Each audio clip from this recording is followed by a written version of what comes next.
In this video, here's what we'll cover: what Patanjali really meant by asana, the physiology, exercise versus asana, GABA, and the chemistry of calm, the 5 dimensions of practice, why yoga therapy differs from a class. Have you ever noticed how differently you feel after a yoga session compared with a hard run or an intense gym workout? After vigorous exercise, you might feel exhilarated, heart pumping, endorphins flowing, a sharp sense of physical accomplishment. It feels good, and it is good for you. But after a real yoga practice, not just a stretch class, you often feel something quite different, quieter, clearer, as though the volume on everything has been turned down a little. Not tired, but more like arrived. I have felt that difference my whole adult life. I know what exercise does for the body, and I know what yoga asanas do for the mind, the nervous system, and the spirit. The two are not competing, but they are genuinely different, and understanding that can change how you look after yourself.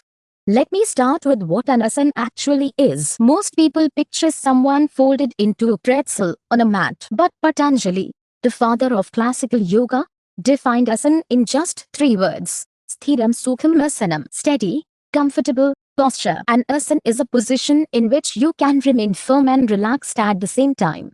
Sit with that for a moment. Not straining, not grinding, not pushing through pain. Firm and relaxed together. In everyday life, we tend to swing between 2 poles, tension and exhaustion. An asana asks you to find the middle path, where if at and ease meet. Alert, but not braced. Present, but not anxious. That is the neurological foundation of everything yoga does for the mind. And it is why asana feels so unlike exercise. Exercise pushes the body past its limits. Asana asks you to find your optimal point.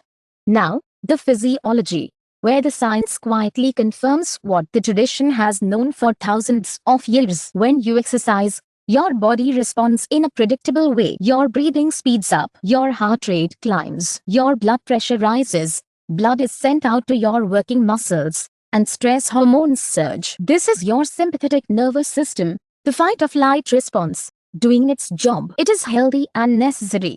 But watch what happens in an asana practice. Your breathing slows, your metabolic rate drops, blood and oxygen are drawn inward, nourishing your internal organs. Your blood pressure lowers, and your heart rate settles. This is the parasympathetic nervous system, rest and digest, the state of recovery and repair. Have you ever wondered why yoga leaves you feeling rested rather than depleted? Where exercise draws on your energy reserves, yoga helps to replenish them. The chemistry of calm makes this even clearer. GABA, gamma-aminobutyric acid, is the brain's main calming messenger. In plain language, it turns down the noise. Low levels are linked with anxiety, depression, and poor sleep, and many anxiety medications work by boosting it. In a well-known study, researchers compared 1 hour of yoga with 1 hour of walking and measured brain GABA using imaging. The yoga group showed a 27% rise, significantly more than the walkers. Alongside great lifts in mood, the blend of posture, breath, and focused attention produces measurable changes in the brain that support mental health, not as a side effect, but as the mechanism. There is more. Vigorous exercise causes a short spike in cortisol, the main stress hormone, which is usually healthy. But if you are already chronically stressed, that extra spike can feel like stress piled on stress. Gentle, mindful yoga has instead been shown to help recalibrate an overactive stress system over time. This works because an asana practice is not only physical. I often tell clients it works on 5 dimensions at once. Physically, it lengthens and tones muscles and eases the joints without the wear that high-impact training can bring. Neurologically, it quiets the brain's worry and rumination networks and calms the amygdala, the threat detection center. Hormonally, it helps regulate the endocrine glands that shape your mood and energy. Psychologically, it turns your attention inward, so you notice where you brace and where you avoid, which is the beginning of real self-knowledge. And spiritually, and I mean that in the sense of wholeness rather than religion, it brings body and mind back into sync. That is the settled, arrived feeling I described at the start.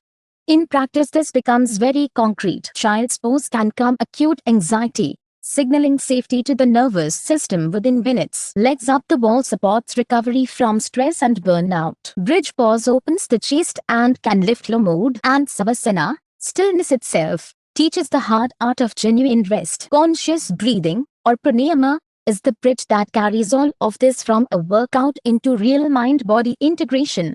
I do want to be clear about one thing. What I am describing is yoga therapy, and it is not the same as a studio class, even a wonderful one. A class is built for a group and cannot account for your history, your nervous system, or the emotions that surface when the body opens. In yoga therapy woven into counseling, the practice is tailored to you and held within a therapeutic relationship. I know your story. I can watch what shifts in your body, and I can work with whatever comes up.